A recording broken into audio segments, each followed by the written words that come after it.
ஆண்டவராகிய இயேசு கிறிஸ்துவின் கிருபையும் சமாதானமும் உங்கள் அனைவரோடும் கூட என்றென்றைக்கும் இருப்பதாக. தலைப்பு: நான் உன்னை விட்டு விலகுவதும் இல்லை, உன்னை கைவிடுவதும் இல்லை. யோபு 18ஆம் அதிகாரம். இந்த வேத பகுதியில் யோபோயாவின் நண்பரான சூகியனான பில்தாத் பேசுகிறார். யோபோயாவிடம் பேசுகிறார். யோபோயாவின் வார்த்தைகளை கேட்ட பின்பு பில்தாத் சொல்லுகிற வார்த்தை என்னவென்றால், நீர் எதுவரைக்கும் இப்படி பேசிக்கொண்டே இருப்பீர்? கொஞ்சம் புத்திசாலியாய் இரும், எங்களையும் கொஞ்சம் பேச விடும், நாங்களும் பேசுகிறோம். நாங்கள் என்ன மிருகமா? எங்களை நீர் பேச விடாமல் இருப்பதென்ன? அது மட்டுமல்லாமல் உம்மை நீரே கஷ்டப்படுத்திக் கொள்ளுகிறீர், உம்மை நீரே வேதனைப்படுத்திக் கொள்ளுகிறீர். அதனால் பூமி என்ன அழிந்தா போய்விடும், பர்வதங்கள் என்ன இடம் மாறியா போய்விடும். அந்த மனிதன் துன்மார்க்கமாய் நடந்திருந்தால்தான் இப்படிப்பட்ட பாவங்கள், கஷ்டங்கள் எல்லாம் வரும். இதுதான் பில்தாத்தினுடைய கருத்தாய் இருக்கிறது. அப்படி கர்த்தருக்கு விரோதமாய் செயல்படுகிற ஒரு மனிதனுக்கு பெயர் துன்மார்க்கன். அப்படிப்பட்ட துன்மார்க்கனுக்கு என்னென்னலாம் நடக்கும், எப்படியெல்லாம் அவன் வாழ்க்கை இருக்கும் என்று பில்தாத் சொல்லுகிறார். யோபோயாவை நோக்கி இந்த காரியத்தை எல்லாம் சொல்லுகிறார். துன்மார்க்கனுடைய விளக்கு அணைந்து போகும், அவன் வாழ்க்கை இருண்டு போகும், அவன் கூடாரத்தில் ஒளி இருக்காது, வெளிச்சம் இருக்காது, அவன் அடுப்பு அணைந்து போகும், அவனுடைய அடுப்பு எரிவதில்லை. துன்மார்க்க வாழ்க்கை வாழ்கிறவர்களுடைய வீட்டில் அடுப்பு எரிவதில்லை. அதுவாக கிராமப்புறத்தில் அந்த காலத்தில் எல்லாம் சொல்லுவார்கள், விறகு அடுப்பு சமைப்பார்கள். எந்த ஒரு வீட்டில் அணையாமல் விறகு அடுப்பு எரிந்து கொண்டே இருக்கிறதோ அது மிகப்பெரிய பணக்கார வீடாகவும் ஆசிர்வதிக்கப்பட்ட இடமாகவும் இருக்கும். அவர்கள் செழிப்பாய் இருப்பார்கள். அதற்கு நேர் விரோதமாக துன்மார்க்கனுடைய வீடு இருக்கும். அவனுடைய அடுப்பு எரியாது. அப்படி என்றால் அந்த வீட்டில் சமைப்பதில்லை. துன்மார்க்கனுடைய விளக்கு அந்தகாரப்படும். அப்படி என்றால் விளக்கொளி இருக்காது. இது இயற்கையான வெளிச்சத்தையும் குறிக்கிறது, வாழ்வின் ஒளியையும் குறிக்கிறது. வாழ்க்கையில் ஏற்படுகிற அந்த ஒளியானது இல்லாமல் போகும். குடும்பத்தில் சமாதானம், சந்தோஷம் இருக்காது. வேண்டியது நாம் எப்பொழுதும் நம்மளுடைய ஒவ்வொரு செயல்களும், நம் வாழ்க்கையில் நாம் எடுக்கிற ஒவ்வொரு முடிவும் கர்த்தருடைய வழிகளில் இருக்கிறதா, கர்த்தருடைய வழிக்கு அது பொருந்துகிறதா என்று பார்த்து நாம் செய்ய வேண்டும். அதாவது ஒரு டிரெஸ் எடுக்கிறோம் என்று வைத்துக் கொண்டால், இது நமக்கு பொருந்துமா என்று பார்ப்போம். அதன் நிறம், அளவு, அதனுடைய துணியினுடைய தன்மை, இவைகளை எல்லாம் பார்த்து நாம் அது நமக்கு பொருந்துமா என்று பார்ப்போம். அதை பார்த்துதான் நாம் வாங்குவோம். அதுபோல நம் வாழ்க்கையில் எந்த முடிவுகள் எடுத்தாலும் அது கர்த்தருக்கு பொருந்துமா, கர்த்தருடைய வார்த்தையின்படி, வேதாகம வசனத்தின்படி நாம் இந்த முடிவை எடுத்திருக்கிறோமா என்று பார்க்க வேண்டும். கர்த்தருக்கு பிரியமில்லாத, வேதம் நமக்கு எதை வேண்டாம் என்று சொல்லுகிறதோ அதை நாம் வேண்டாம் என்று விட்டுவிட வேண்டும். வேதம் நமக்கு எதை சரி என்று சொல்லுகிறதோ அதற்கு கீழ்ப்படிந்து நடக்க வேண்டும். கர்த்தருடைய வழிகளில் வேத வசனத்திற்கு கீழ்ப்படிந்து நடப்பவர்களுக்கு சன்மார்க்கன் என்று பெயர்.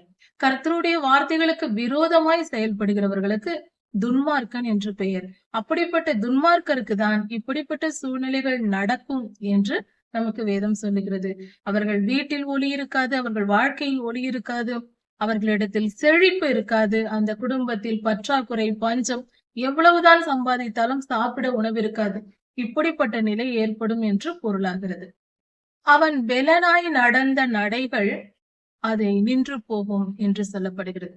பெலனாய் நடந்த நடைகள் என்றால் தைரியமாய் ஒரு சந்தோஷத்தோடு உற்சாகத்தோடு நடந்த நடைகள் போய் பயந்து கூனி குறுகி நடக்கிற நடைகள். சில நேரங்களில் போகிற பாதைகளில் கண்ணிகள் இருக்கும். அப்படி என்றால் பல பிரச்சனைகளில் மாட்டிக்கொள்வார்கள். தப்பிக்க முடியாதபடிக்கு அவர்களை உயிரை கொன்று போடும் அளவிற்கான பிரச்சனைகளை மாட்டிக்கொள்வார்கள். ஒரு வீணான பிரச்சனைகள், இவர்கள் எந்த காரியமும் செய்யாவிட்டாலும் கூட அப்படிப்பட்ட வீண் பிரச்சனைகள் அவர்களுக்கு வரும். இது போன்ற வீண் பிரச்சனைகளும், குழப்பங்களும், போராட்டங்களும், சிறையிருப்புகளும் போன்ற காரியங்கள் எல்லாம் வருவதற்கு வாய்ப்புண்டு. இப்படிப்பட்ட நிலை துன்மார்க்கனுக்கு ஏற்படும். நம்முடைய வாழ்க்கையில் நாமும் கர்த்தருக்கு விரோதமாய் நாம் செயல்பட்டிருந்தால் இப்படிப்பட்ட பாடுகள் நம் வாழ்க்கையில் இருக்கும். இதை புரிந்து கொண்டு வேத பகுதியை தியானிக்கும் பொழுது நாம் அதை தெரிந்து கொண்டு நம்முடைய வாழ்க்கையில் இப்படிப்பட்ட காரியங்கள் இருக்கிறதா என்று ஆலோசனை செய்து அதை சரி பார்த்து, அப்படி இருக்குமானால் அவைகளை நாம் எடுத்து போட்டு கர்த்தரிடத்தில் மனம் திரும்பி மன்னிப்பு கேட்கும் பொழுது கர்த்தர் நமக்கு கிருபை செய்கிறார். அந்த மன்னிப்பை நமக்கு கொடுத்து அந்த கஷ்டத்திலிருந்து நமக்கு விடுதலையை தருவார். அதனால் வேத வசனங்களை நாம் தியானிக்கும் பொழுது நம்முடைய கட்டுகள் நம்மை விட்டு அகன்று போகும். நமக்கு புது பலன் கிடைக்கும். நம் வாழ்க்கையில் புது வாழ்வு நமக்கு மலரும். அதனால்தான் வேத தியானமும் ஜெபமும் அவசியம் என்று எல்லோரும் சொல்வது. தயவு செய்து நம் வாழ்க்கையை பார்க்கும் கண்ணாடியாக வேத புத்தகம் இருக்கிறது. அதை படித்து பார்த்து நாம் தெரிந்து வாழ்வது நல்லது. வாழ்க்கைக்கான ஃபார்முலாவே பைபிள் தான். பைபிளை வசனங்கள் தான் வாழ்க்கைக்கான ஃபார்முலா. அதை படித்து புரிந்து வாழும்போது நம்முடைய வாழ்க்கை செழிப்பானதாக, சரியானதாக, பரிசுத்தமானதாக, கர்த்தருடைய ராஜ்யத்தில் கொண்டு போய் சேர்க்கக்கூடிய வாழ்க்கையாக அது இருக்கும். இப்படி கர்த்தருக்கு விரோதமாய் செயல்படுகிற மனுஷனுக்கு என்னென்ன நடக்கும் என்று சொல்லப்பட்டிருக்கிறது. அவனுக்கு பயங்கரங்கள் உண்டாகும். திடுக்கிட பண்ணும். திடீர் என்று ஏதாவது நடக்கும். பயந்து நடுங்கக்கூடிய சூழ்நிலை ஏற்படும். திடுக்கிடுதல் உண்டாகும். அவனுடைய ஆலோசனைகளே அவனுக்கு தீமையாய் விலகும். பிறருக்கு விரோதமாய் தீமை நினைத்து செய்கிற முடிவுகள் அவனுக்கே ஆபத்தாய் மாறும். உதாரணத்திற்கு எஸ்தர் புஸ்தகத்தில் உள்ள ஆமானின் முடிவு இதற்கு பொருத்தமாய் இருக்கும். இதை நாம் ஒப்பிட்டு பார்க்கும் பொழுது ஆமான் தூக்குமரம் செய்தான் மொர்தகாய்க்கு. இவன் துன்மார்க்கன். மொர்தகாயை கர்த்தருடைய நாமத்தின் நிமித்தம் தன்னை வணங்கவில்லை என்பதினால் கர்த்தருக்கு விரோதமாய் செயல்பட வைக்க ஆமான் நினைத்தான். ஆனால் மொர்தகாயோ கர்த்தரிடத்தில் பக்தி வைராக்கியமாய் நான் வணங்க மாட்டேன் என்று இருந்தார். அப்படி இருக்கும் பொழுது மொர்தகாயை கொல்வதற்காக தூக்குமரம் செய்ய வைத்தான் ஆமான். முடிவு என்ன ஆனது? மறுநாளே அதே மரத்தில் ஆமானே தூக்கிலிடப்பட்டார். ராஜாவால், அகாஸ்வேரு ராஜாவினால் நடத்தப்பட்டது இந்த காரியம். இப்படி கர்த்தர் சகல காரியங்களையும் மாற்றி போடுவார். துன்மார்க்கனுக்கு என்ன நடக்கும் என்ற இந்த யோபையாவின் புஸ்தகமும் இந்த வசனங்களும் ஆமானின் வாழ்க்கையில் நடந்த காரியங்களும் மிக பொருத்தமானதாக இருக்கிறது. துன்மார்க்க காரியங்களில் அவன் ஈடுபட்டதினால் அவன் செய்த தூக்கு மரத்தில் அவனே தூக்கிலிடப்பட்டான். அவனுடைய நாட்கள் மிகவும் குறுகி போயிற்று. அந்த குடும்பத்தார் எல்லாம் அழைக்கப்பட்டார்கள். அந்த குடும்பத்திற்கு மகா பெரிய தீங்கு வந்தது. இங்கு வேதத்தில் சொல்லப்பட்டிருக்கிற அத்தனை காரியங்களும் துன்மார்க்கனுக்கு என்னென்ன நடக்கும் என்று இந்த விகாரத்தில் சொல்லப்பட்டிருக்கிற காரியங்கள் எல்லாம் ஆமானுக்கு நடந்தது. இதை நாம் சற்று கவனித்து பார்க்கும்போது மிக தெளிவாக புரிந்து கொள்ளலாம். கர்த்தருக்கு விரோதமாய் செயல்படுகிறவனுடைய நிலை இப்படியா இருக்கும். அவன் கண்ணியில் விழுவான். அவன் நடந்து போய் கொண்டிருப்பான். அவன் வாழ்க்கையில் திடீரென்று ஆபத்து வரும். திடீரென்று போராட்டங்கள் வரும். அதனால் அவன் விழுந்து போவான். அவனுடைய கால்கள் திசை தெரியாமல் அலைந்து திரியும். எந்த பக்கம் போவது என்று தெரியாமல் அவன் போகக்கூடிய நிலை, தத்தளிப்பின் நிலை உண்டாகும் என்று கர்த்தர் சொல்லுகிறார். கர்த்தருக்கு விரோதமாய் செயல்படுகிற துன்மார்க்கனுக்கு இப்படிப்பட்ட சூழ்நிலைகள் உண்டாகும். அவன் பெலனை பட்டினி தின்று போடும். அப்படி என்றால் ஆகாரம் இல்லாமல் இருந்து அவனுடைய சரீரத்தில் இருக்கிற பெலனெல்லாம் போய்விடும். மிகவும் சோர்ந்து போய் பலனற்றவனாய் இருப்பான். பட்டினி, பசி போன்ற காரியங்கள் அவனுக்கு ஏற்படும். கர்த்தருக்கு விரோதமாய் செயல்படுகிறவனுக்கு என்று வேதம் சொல்லுகிறது. அவன் பக்கத்தில் கேடு ஆயத்தமாய் இருக்கும். கேடு வரும். அப்படி என்றால் அது மிகுந்த தீமை, சாத்தானுடைய செயல் அவன் பக்கத்தில் இருக்கும். அதனால் அவன் தன் சரீரத்தின் பலனையெல்லாம் இழந்து போவான். இது நோய் நொடிகள் வருவதையும் குறிக்கும். கொலை நோய் வருவது, அல்லது பட்டினி பஞ்சம் வருவது, அல்லது பட்டயம் வருவது, பிரச்சனைகள், சண்டைகள் வருவது, இப்படிப்பட்ட காரியங்கள் நடக்கும் துன்மார்க்கனுக்கு என்று வேதம் சொல்லுகிறது. அவன் தன் வீட்டிலிருந்து, தன் கூடாரத்தில் இருந்து பிடுங்கப்பட்டு பயங்கரமான ராஜாவின் இடத்தில் ஒப்பு கொடுக்கப்படுவான். என்றால் மிகப்பெரிய அதிகாரங்களுக்குள் போய் மாட்டிக்கொள்ளக்கூடிய நிலை, அதிகாரம் வகிப்பவர்களிடத்தில் மாட்டிக்கொண்ட சிறையிருப்பு போன்ற காரியங்கள் ஏற்பட்டு அதனால் மிகுந்த துன்பத்திற்கு ஆளாக நேரிடும். அந்த வேதனையை சொல்ல முடியாது. அந்த அளவுக்கு துன்பத்தையும் துயரத்தையும் பெற வேண்டிய நிலை ஏற்படும். துன்மார்க்கமாய் வாழ்ந்தால், கர்த்தருக்கு விரோதமாய் வாழ்ந்தால் இப்படி நடக்கும் என்று சொல்லப்பட்டிருக்கிறது. அவனுடைய வாசஸ்தலத்தின் மேல் கந்தகம் தெளிக்கப்படும் என்று சொல்லுகிறது. சல்பர் எரியும் தன்மை உடையது. நரகத்தில் எரிகிற அக்னி கடல் இருக்கிறது. அது கந்தகம் எரிகிற கடல் என்று சொல்லப்பட்டிருக்கிறது.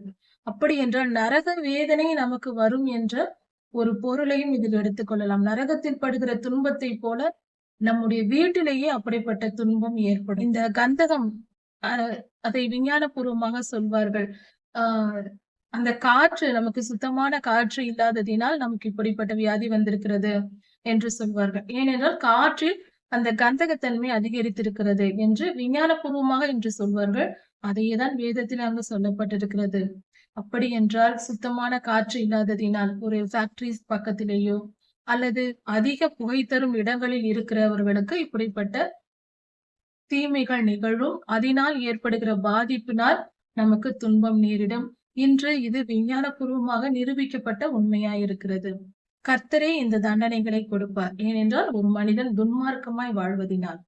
ஒரு மரத்தின் கீழே இருக்கிற வேர்கள் அழிந்து போகும், அதன் மேலே இருக்கிற கிளைகள் அழிந்து போகும் என்று சொல்லப்பட்டிருக்கிறது. அது போல அவன் வாழ்க்கையில் அஸ்திவாரமாய் இருந்த காரியங்களும் அழிந்து போகும். செழிப்பாய் இருக்கிற மேல் கிளைகள் போன்ற செயல்களும், ஒரு வேலை வாய்ப்பு, சொத்து, உறவுகள் போன்ற எல்லாம் அவனை விட்டு போய்விடும் என்ற பொருளில் இந்த வார்த்தை சொல்லப்பட்டிருக்கிறது. அவனுடைய பெயர் இருக்காது. அவனுடைய குடும்பத்திலும் அந்த தெருவிலும் அவன் இருக்கும் இடத்திலும் அவன் பெயர் கூட மறக்கப்பட்டு போகும். அவனை நினைத்து பார்ப்பார் இருக்க மாட்டார்கள். அப்படி என்றால் அவர்கள் இறந்து போவான். அந்த மனிதன் துன்மார்க்கன் இறந்து போவான். அவன் பாதாளத்தில் அடைக்கப்படுவான் என்று சொல்லப்பட்டிருக்கிறது. அவனுடைய இனத்தில் அவனுக்கு புத்திரனும் இல்லை, பௌத்திரனும் இல்லை என்று சொல்லப்பட்டிருக்கிறது. அவனுக்கு வாரிசுகள் இருக்காது. அவனுக்கு புத்திரன் என்றால் பிள்ளைகள், ஆண் பிள்ளைகள் இருக்க மாட்டார்கள். பௌத்திரன் என்றால் பேர பிள்ளைகள் கூட இருக்க மாட்டார்கள். வாரிசுகளே இல்லாத ஒரு நிலையில் அவன் அழிந்து போவான். அப்படி துன்மார்க்கமாய் நடக்கிற அந்த மனிதனுடைய வாழ்க்கை, அவனுடைய இருக்கிற காலத்தில் அந்த மற்ற ஜனங்கள் எப்படி பேசுகிறார்களோ அவனுடைய நிலையை எண்ணி, அதே போல அவனுடைய தலைமுறையாக, அதாவது அவனுக்கு பிற்காலத்திலும் அவன் இறந்த பின்பும் அப்படியே பேசுவார்கள். அதாவது நல்ல பெயர் இருக்காது, அவன் சந்ததி இருக்காது, அவன் பெயர் கூட மறந்து போக பண்ணும். அப்படிப்பட்ட ஒரு நிலை ஏற்படும் என்று சொல்லப்பட்டிருக்கிறது. அக்கிரமக்காரன் இருந்த இடம் இதுதான்.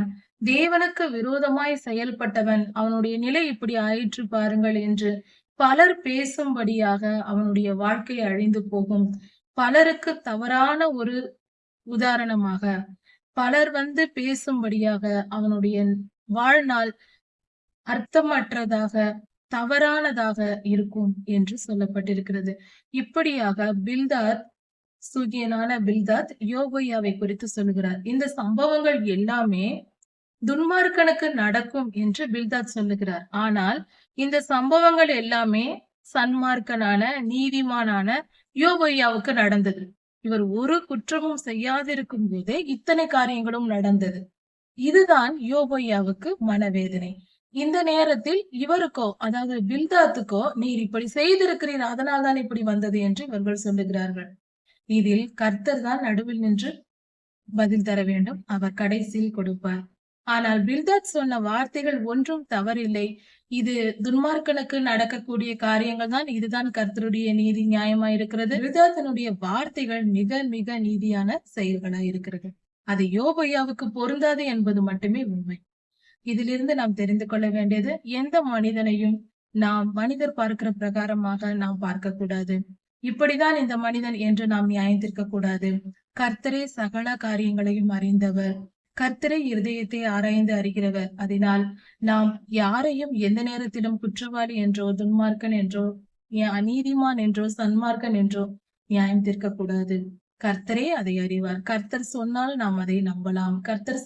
கர்த்தரிடத்திலிருந்து நமக்கு வெளிப்படுத்தப்பட்டால் அதை நாம் புரிந்து கொண்டு ஏற்றுக்கொண்டு அதற்கேற்றபடி நாம் வாழலாம், தவறில்லை. நாம நிர்ணயிக்க கூடாது.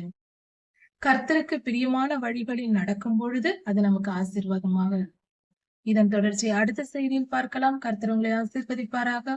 மாரநாதா.